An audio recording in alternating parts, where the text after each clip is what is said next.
Greetings. Welcome to the How We Do Digital Ministry podcast. I'm Christopher Harris, founder of Faith Growth. You can find us online at faithgrowth.com, where we help our church clients build their online presence and engage with their communities. Today, I am talking with Charlotte Elia. Charlotte, please introduce yourself and tell us how you do digital ministry. Hey, Christopher, it's great to be here today. Thank you for this conversation. I am a pastor at Holmes Presbyterian Church, which is on the Eastern Shore of Virginia. It's a peninsula. It keeps getting left out of the map. So the big map at the back of the Daily Show has all the rest of Virginia missing this very large swath of land there. So we're separating the Chesapeake Bay on one side and the Atlantic Ocean on the other. It's a rural area, largely agrarian. And it is underserved in many ways, but also has the unique, where I am on the southern tip of the Eastern Shore, I am 20 minutes from being in Virginia Beach, right? So I live in a county where we have a population of about 12,000 people. I'm in a town where we have about 1,000 people, right? But then if I go, any of us, 20 miles away, I'm in Virginia Beach, which is about 500,000 people, Alphampton Roads, we're at 2 million, right? And with all the resources, et cetera, that come with that. So one of our biggest challenges with digital ministry is access to the internet, right?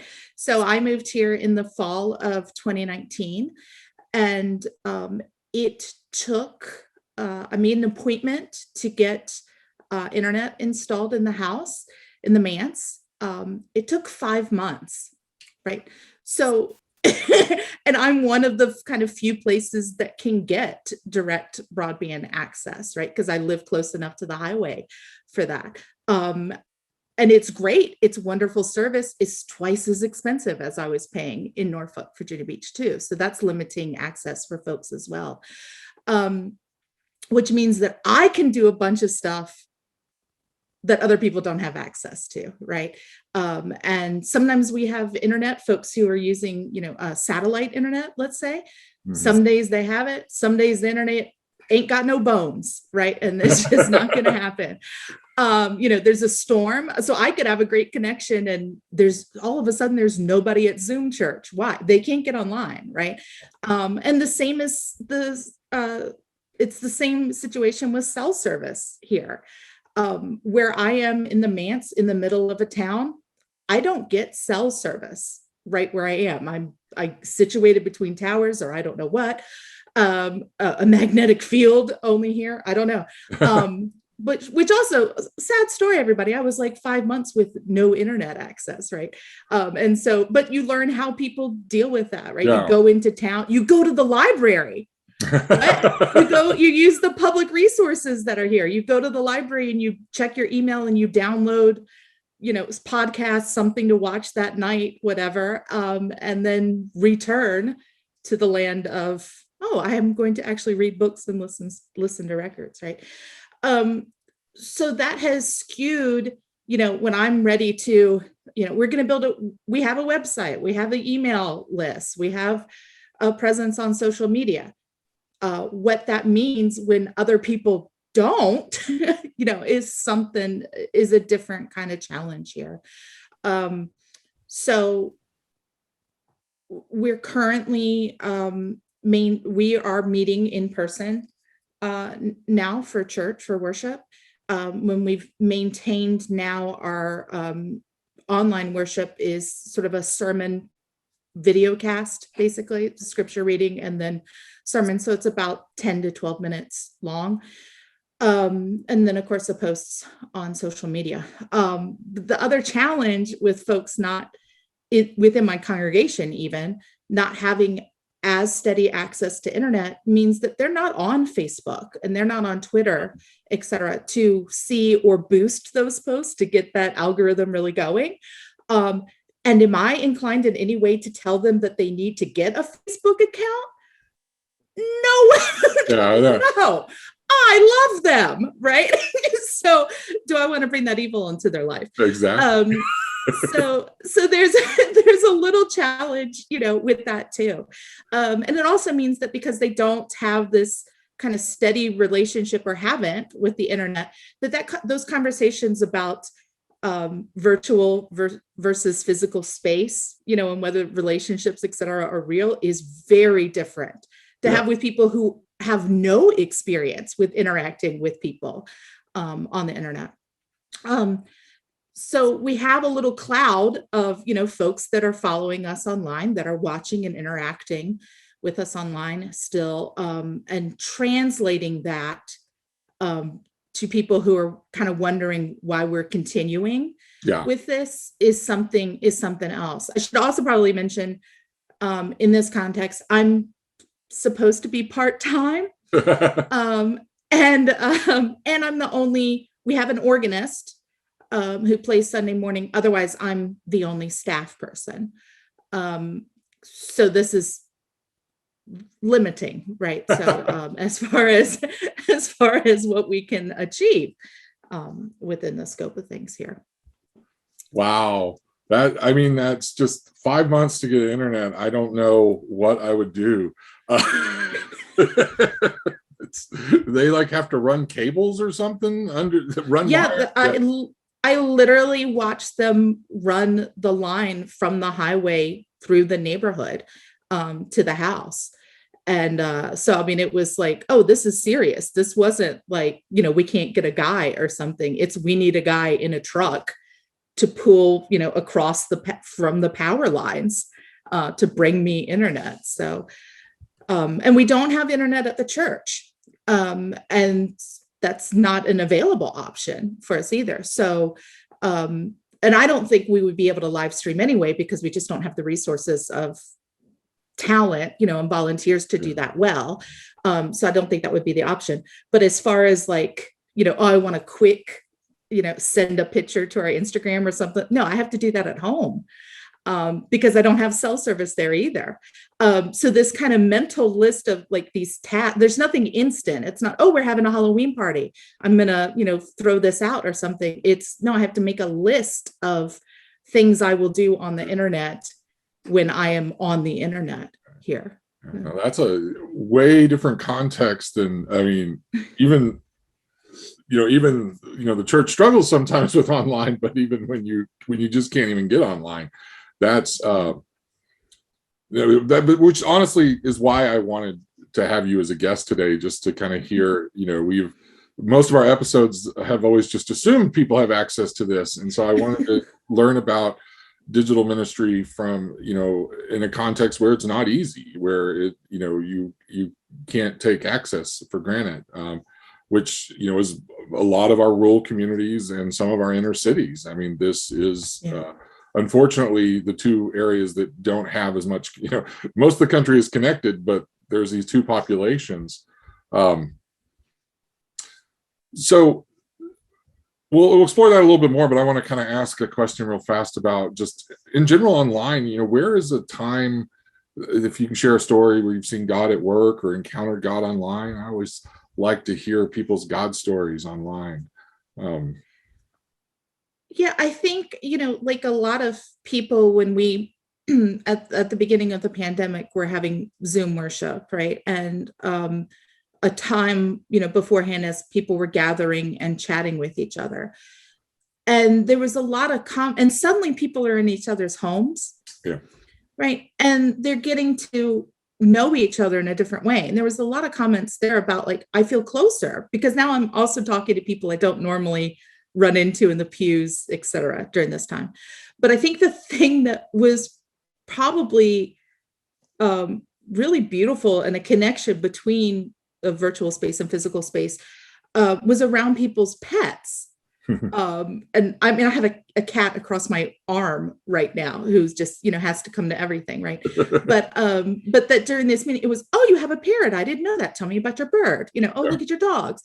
And people are sitting on their couches with, all their animals because that's where they are. Right. Yeah. And so getting to know, oh, that's Zeke, that's so-and-so, that's whatever. And then getting to connect with people through their animals there. But then how special our blessing of the animals was this year. Okay. Yeah. Because I knew these guys, right? Yeah. And had seen them on, on TV or whatever. And it was like, oh my gosh, I get to meet Zeke, and that was special to me. And as far as incorporating sort of these people's whole families then in worship, they're having home worship and everybody's involved in really getting to know what's special to them and why, was a really good online experience for us, I think. No, thanks. Yeah, I've enjoyed getting to know people's pets online. And it's that aspect is just one of the ways in which it's been, I think, more personal for us. The other part of being in such a small community is that there's no anonymity, right? So there's no even sense of, if I'm liking a post by, there's 4 restaurants in town, right? If I'm liking their post, everybody can see that. It's not like there's something out in the world, right? And the same goes for the people who interact with us, because we're such a small community. People that I've never met, might like something on the church's Facebook or Instagram, and I can click through and I can see that they're connected to 3 people in the church, right? And that's an advantage that, folks in the larger areas aren't going to always have, right? So then when I'm going to reach out and say, hey, do you want to come to Presbyterian women, or we have this whatever happening, I can say, and you're going to see Christina and Penny, whoever that there, and we can kind of reach out in a different, have already said, you're actually kind of part of our community already, not only interacting online, but folks within our midst, is the positive end of that, right? So you so it's easier for you to actually kind of see the network and how people are connected, which it'd be crazy for me to try to figure that out. And I'm just nosy too, Christopher. You probably aren't like, well, who is this? But I can, you can immediately, I don't have, it's not like I have to dox these people, right? You just click on their profile and go, oh, yeah, okay, I see. Oh, I do that a lot too. What's up, like, what, because in kind of what circle are these, like my church people, or these because I have a lot of church friends online, and then right. And tech people, and so I'm always kind of looking like, oh, that's how we met. Yeah, I remember. It sounds like, internet issues aside, that during the pandemic, y'all were able to connect online, and that was meaningful for the church, even though they're not, we'll say they're not really digital natives by any chance, but that was still meaningful, right? Yeah, I mean, we had a couple advantage. An advantage of being small is that you can be really mobilized fast too, okay, right? So we already were getting in place that fall. I mean, I didn't have a website or anything, right? So we had these building blocks were coming, and they let me do that, so that's great. But then when it was, it was like a Thursday. What was it? A Thursday, and then. And then here comes the next Sunday isn't going to come. Yeah, exactly. So, but in that time, our people who were more accustomed to using this kind of technology, our more digital native kind of crowd, went and visited with other folks and said, okay, here's how we get your iPad on Zoom. Here's the buttons you're going to press. Here's how we're going to do everything. And so this kind of team went out and prepped. And that's one of the main reasons we didn't, lose so many people, was that we had these little, like my own little Geek Squad, right? And working with folks, and calling and checking in when they weren't, and inviting people who had good internet access, who were on, pods, family pods, et cetera, with other people during quarantine, would gather at, aunt whoever's house to do worship together. Good internet, so we can go to church. I love it. Yeah. So So, I mean, they really worked to help figure it out. Now, of course, there were people who were like, well, this isn't church, right? If my butt's not in a pew, it just isn't. And those are the people who are still like, well, why isn't everybody's butt in a pew now? But we're obviously going to continue having some kind of online presence with worship or the sermon, at least, to continue this access. But also, in small communities and in small churches, we're averaging, in 2019, about 40 people in worship at a service.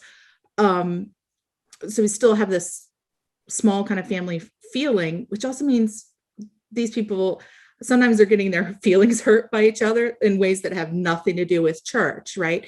And so having this access to, like, I will get a call with, hey, I'm just going to watch the sermon this week. I'm just not feeling like dealing with so-and-so, and it's okay.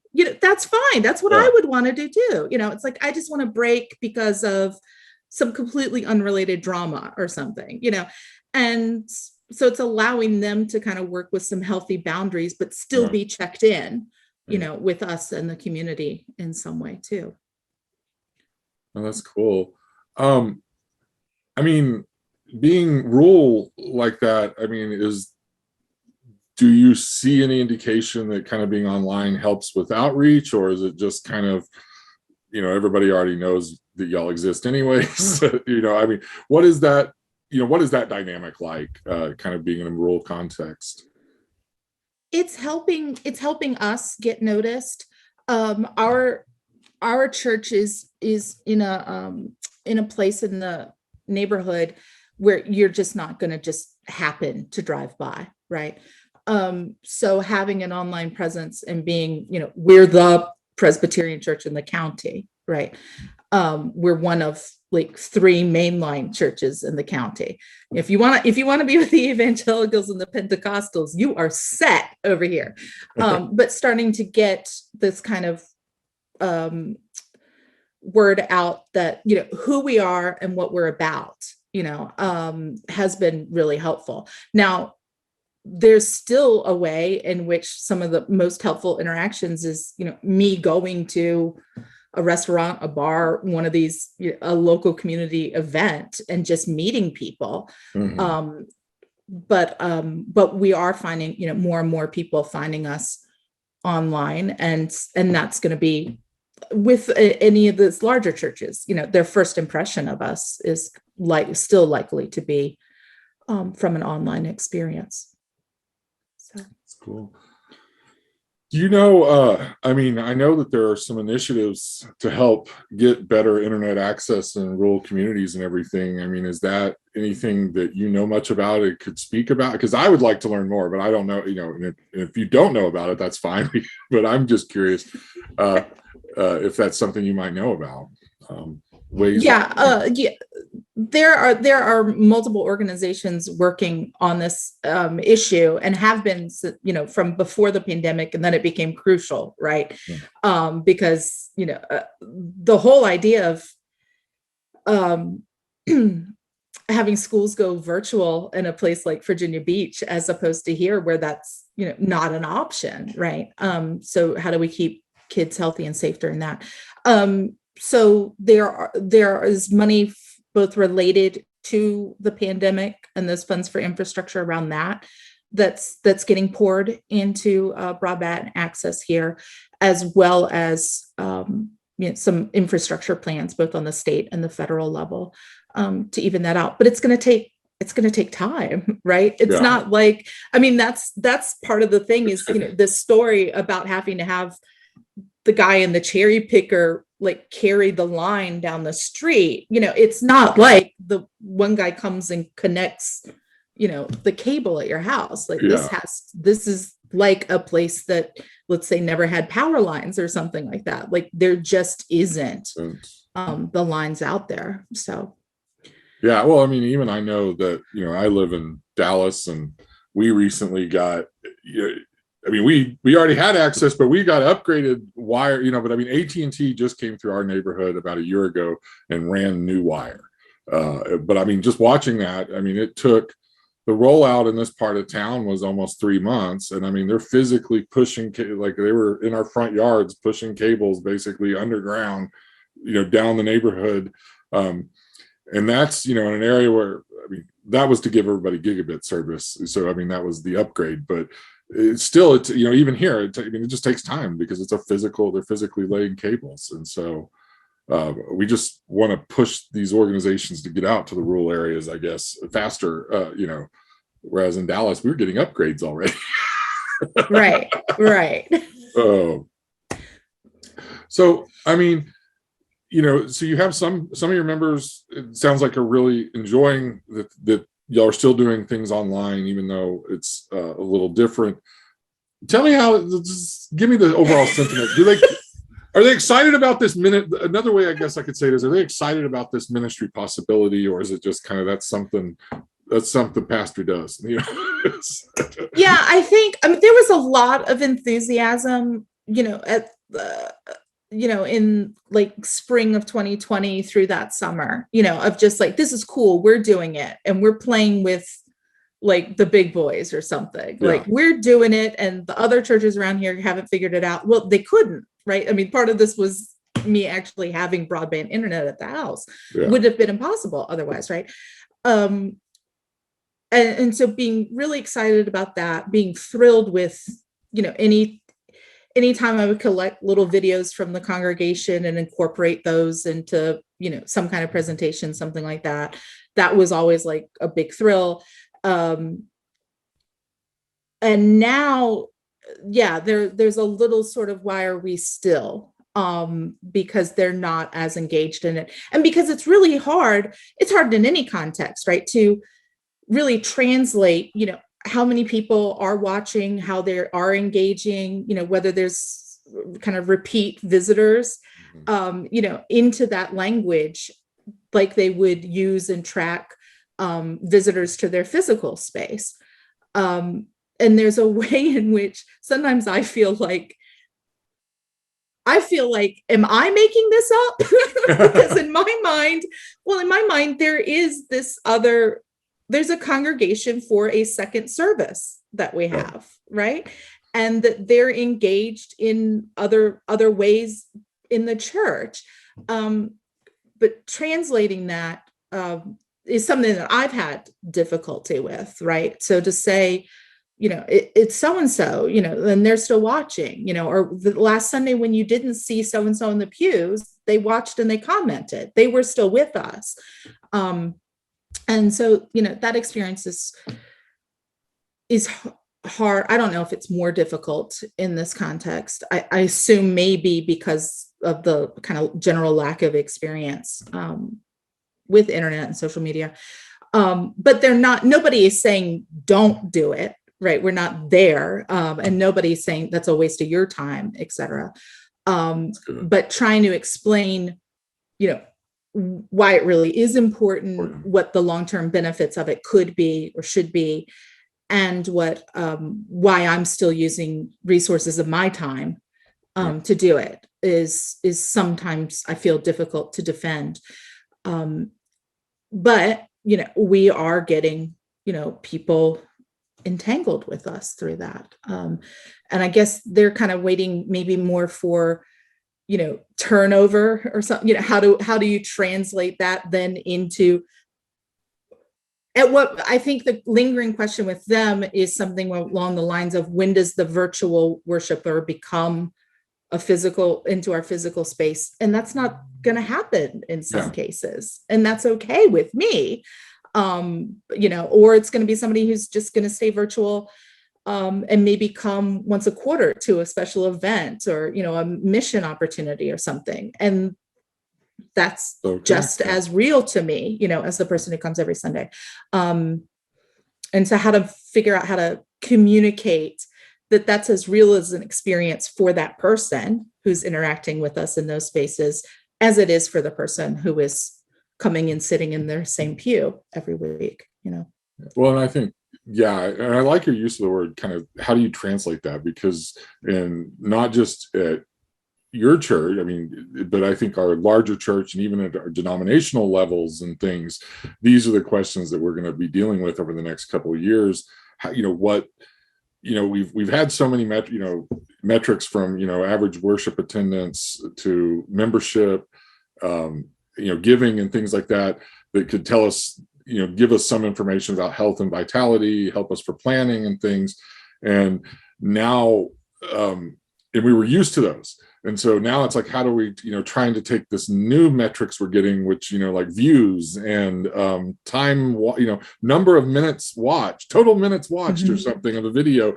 And like, where does that go? And I mean, it's honestly putting a circle in a square peg, trying to put it in a circle. They're two different things and they measure different. And so we're going to have to find those new metrics and what does membership or what does affiliation look like? And so I think it's a big translation for the church as a whole. But I mean, I'm glad that they're embracing online and they're letting you play in that area and not considering it away. I mean, that they do see that there is something there, whether they understand it or not. So that's exciting. So we are just about out of time. So I have one last question and really would love to hear what is, from your context and smaller church and the problems and everything, what are some of internet problems?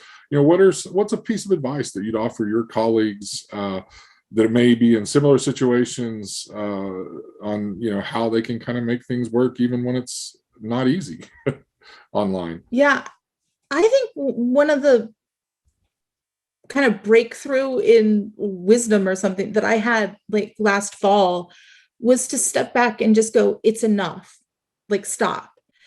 And that was part of, getting thrown into this, as we all were, right? But then especially with, why am I saying that? There was plenty of churches with a digital presence, et cetera, before the pandemic.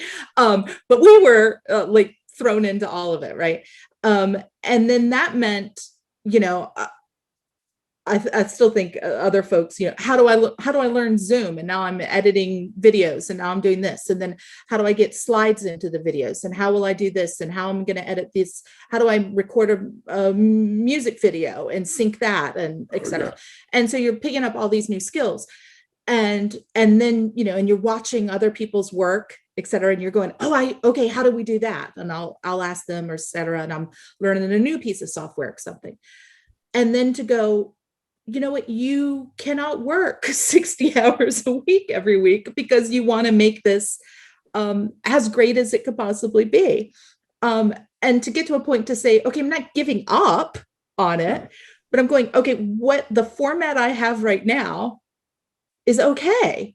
Yeah. It's fine. It's more than adequate. And just stop like the constant need to perfect, to improve. And let it sit, for a couple months, for a quarter, and then what's essential you might want to add in and what's manageable, right? For your own time and resources, because it's also not manageable for my time and resources to be spending all of my time learning software programs, how to edit audio and video, and not reading Bible commentaries anymore, right? So then I'm perfecting the medium for the message, but the message has become bleh, right? Yeah, exactly. So what was the point? I've defeated it that way too. But I think especially people who are in contexts where they don't have the same resources of financial resources, technological resources, resources of time and talent, and have limitations on their own time that they're supposed to be giving to this work, to say, that's it. That's what's manageable, and it's okay. And I'm going to be okay with it too, and let it sit, because otherwise I'm going to drown. I'm going to drown in it. There's always ways to do it better, but this is going to be okay right now. I like that advice, because it's really just kind of saying, I'm going to define what success is, not let, we all look at what the other church is doing, not worry about their definition of success. Let's define our definition of success. We're not going to let it be so stagnant that we're not going to look. I mean, I like that you suggest checking in maybe once a quarter. So you're not going to let it go stagnant to the point, it's there for years, but you are going to, okay, is there any tweaks we could make? But we're going to even time those out so it's more reasonable for your schedule. No, I think that's wise advice. Thank you. Yeah. Well, and being honest that, we're comparing ourselves to churches with multiple staff and multi-million-dollar budgets, our annual budget is like under $90,000, right? Like, what am I doing? Like, yes, we do not have a light show. That's never going to happen. So what is, and literally always answering that question too, of what's authentic for our context. That's not our context. That's exactly. Not who we are either. So what is it? How do we define that? Awesome. Well, I want to thank Charlotte for being our guest on How We Do Digital Ministry today. I want to thank you all for listening. I want to make sure that you follow this podcast or add it to your favorite podcast player, and subscribe on YouTube if you're watching on YouTube. Charlotte, how can our listeners find and follow you online? Sure. Twitter is probably best. And my handle there is at Charlotte Elia. Elia's Elia. So yeah, love to interact with folks there. Awesome. Well, we'll put that link to your Twitter in the show notes. Thank you again for listening, everyone. I'd like to invite you to connect with us in another way. We have a private Facebook group cleverly titled How We Do Digital Ministry. It's a place where you can discuss with other colleagues all things digital ministry, and a good place for you to discuss digital ministry in the other 6 days of the week when there is not a new podcast episode. So the link is down there in the show notes. Please join the Facebook group and join the conversation. Until next week, I'd like to wish you all peace and blessings.